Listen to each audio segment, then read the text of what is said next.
My grandfather's clock was too large for the shelf, so it stood 90 years on the floor.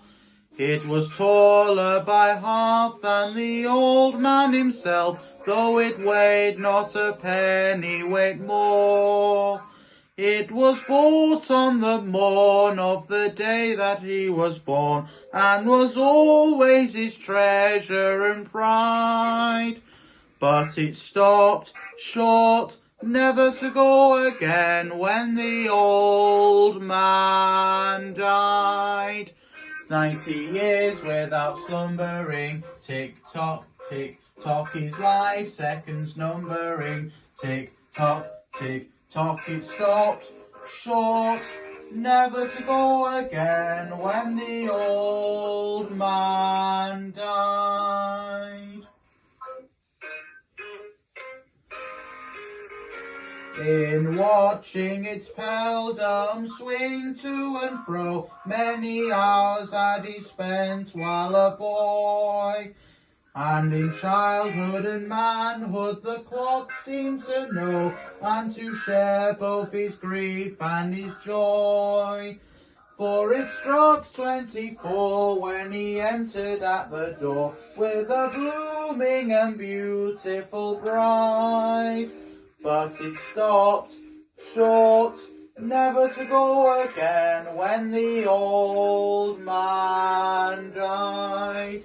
90 years without slumbering, tick-tock, tick-tock, his life, seconds numbering, tick-tock, tick-tock, it stopped short, never to go again, when the old man died.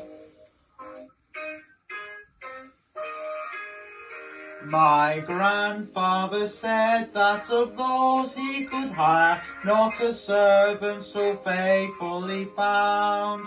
For it wasted no time and had but one desire, at the close of each week to be wound.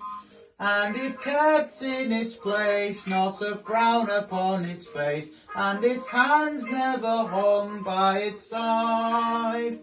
But it stopped short, never to go again, when the old man died.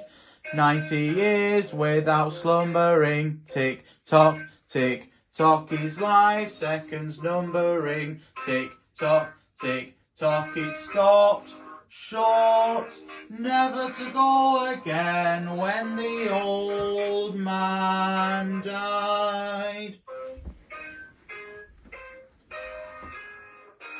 It rang an alarm in the dead of the night, an alarm that for years had been dumb.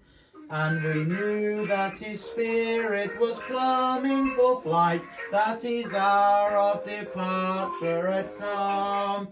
Still the clock kept the time with a soft and muffled chime, as we silently stood by its side.